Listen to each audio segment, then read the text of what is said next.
सुर सामूंडी में लतीफ़ साईं फरमायो त अलो ओॾणो न ॾिए वर विधाई वंझ खे। अलो ओॾणो न ॾिए वर विधाई वंझ खे। रहो अॼोकी रातिड़ी लालण मूं लाइ वञ म फोड़ाए एॾे सफ़र सुपरी।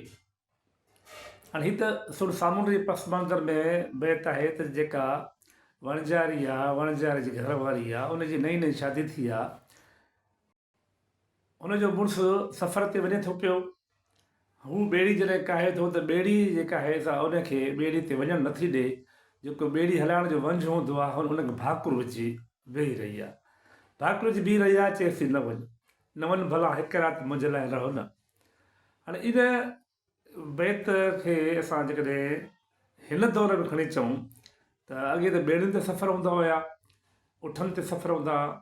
ऐं हिन दौर में जहाज़ आहे, गाॾियूं आहिनि, हर क़िस्म जी सहूलियतूं इंसान खे रासे ॾिनियूं आहिनि।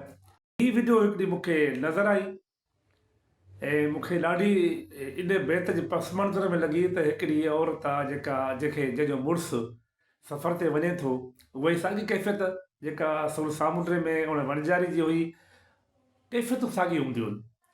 इंसान हज़ारे सालनि खां वठी मोहबतुनि जे क़ैद में जकड़ियल आहे, कैफ़ियतूं हुन वटि साॻियूं रहनि थियूं पियूं।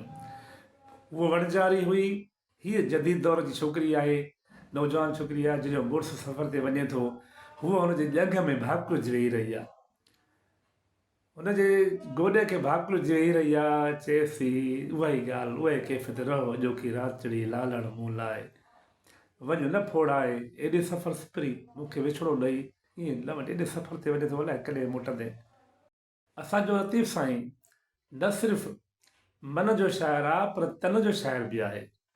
लतीफ़ साईं हर दौर जो शाइरु आहे। ईअं नथो चई सघिजे त हीअ 250 साल पुराणी शाइरी आहे त उहा उन वक़्त जे लाइ न। जज़्बात ऐं कैफ़ियतूं इंसान जूं साॻियूं रहनि थियूं। उन करे मां इहो ई चवंदो आहियां त लतीफ़ साईं जी शाइरी हर दौर में नई आहे।